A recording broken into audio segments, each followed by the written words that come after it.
అవును, నీ హెచ్డిఎఫ్సీలో 1.5 ఉండాలి కదా. 1 lakh చెక్ కావాలి. రేపు నా ఫ్రెండ్కి అడ్జస్ట్ చేయాలి. సారీ రామ్, మొన్న అక్షయ తృతీయ రోజు 1 lakh వాడేశాను. ఇప్పుడు 50 ఉంది. 1 lakh వాడేసావా? అది ఆ రోజు గోల్డ్ కొంటే మంచిదని అమ్మ అంటే షాప్ అడిగి మంచిది, మనకు కాదు. అని నాకు చెప్పకుండా నీ నోటు వాడమన్నాడు. అయినా ప్రతిదానికి ఇంట్లో నీ పర్మిషన్ తీసుకునే వాడుతున్నానా? ఇన్ఫాక్ట్ అది నా సాలరీ. ఓ, నీ శాలరీ కాబట్టి నీ ఇష్టం వచ్చినట్టు వాడుతున్నావు అనమాట. ఇష్టం వచ్చి కాదు, అవసరం వచ్చి వాడాను. నీ బాడీ లాంగ్వేజ్ లోనే తెలుస్తుంది నువ్వు సంపాదిస్తున్నావన్న బల్బు. లోపలికి వెళ్ళాను. ఓకే మమ్మీ, యువా పదా. ఏమన్నా బలుపా? నీ అరుపులో వినిపించేదేంటి? మగాడన్న బలుపు కాదా? నువ్వు ఇండిపెండెంట్ కాబట్టి మొగుడిని ఎదురుస్తున్నావు. అదే హౌస్ వైఫ్ అయితే చెప్పు కింద రాయిలా పడి ఉండేదాన్ని. ఎదిరించడం అంటే ఇది కాదురా.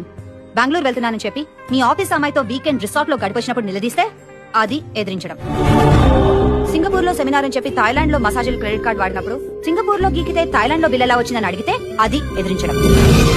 ఏంటి రిసార్ట్ శృంగారం నాకెలా తెలిసింది అనుకుంటున్నావా? పిల్లలకి చాక్లెట్స్ తెచ్చిచ్చి నువ్వు పాకెట్ లో ఉన్న బిల్ని చింపడం మర్చిపోయావు. అవును, వెళ్ళాను, తిరిగాను, మగాడిని, సాల్ట్ పేపర్ సరిగ్గా తింటున్నావాడిని. అయినా ఈ శరీరంతో ఎలా సంతోషపడమంటావు? ఎక్కడ పట్టుకున్న స్టైల్ తప్ప టచ్ తెలుస్తుందా? మరేం చేయమంటావు? టైర్లు. ఇద్దరు పిల్లలకి బర్త్నిచ్చిన తర్వాత ఏ మదర్ బాడీ అయినా ఇలాగే తయారవుతుంది.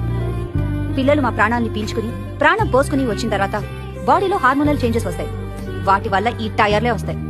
పని పాట లేకుండా మూవీస్ లో మ్యాగజైన్స్ లో 0 సైజులు చూసి ఇంటికి వస్తే ఈ డబుల్ సైజులే కనిపిస్తాయి. అయినా తప్పదు, మీరు కాంప్రమైజ్ అయ్యి మాతోనే ఉండాలి. ఎందుకంటే మీ విషయంలో మేము ఎన్నో కాంప్రమైజ్ అవుతున్నాం.